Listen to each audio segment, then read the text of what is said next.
So, Granblue Fantasy Relink got another major update, the 1.2 update with two new characters of Sopon and TWam being the main selling point. And while I could have paid the $5 necessary to easily access both of them early, they're not paywalled, and instead can be grinded for. So I'll be quickly running through a lot of the new stuff that the update has to offer, starting with the quests.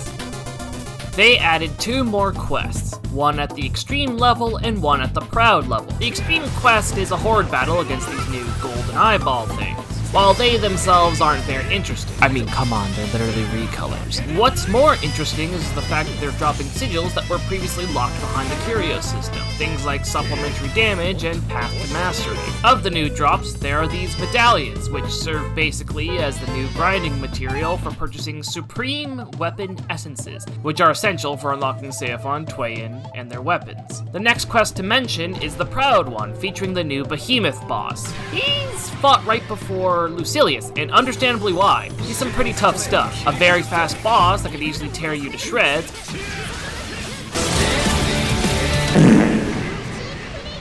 but contains some of the materials necessary for the new characters. Overall, he's a good challenge, and I must say, it's been fun trying to get perfect guards as it does reward you with more medallions. So please actually try to perfect shield when you can, because it helps But before we talk about the new characters and my impressions, I want to mention some minor features that were added.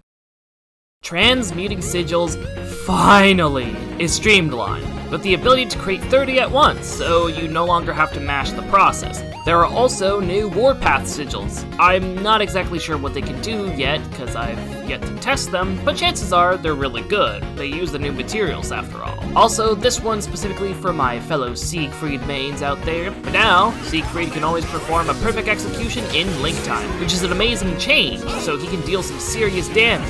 There are plenty of other patch notes, of course, to mention. Some great, some not so great, but overall, that's the ones I noticed the most. And now, onto the meat of the new update, the two Eternals.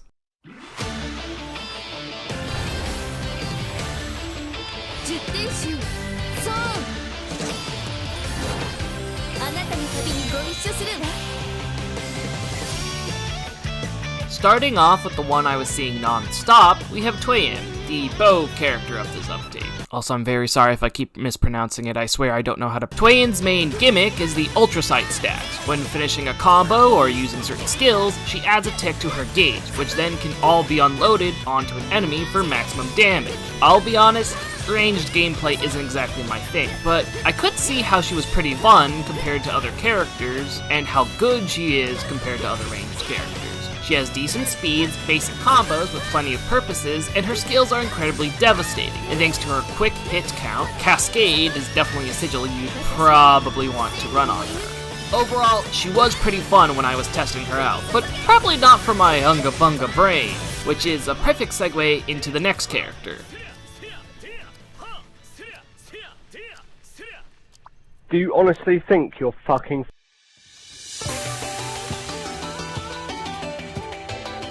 天聖剣を教えて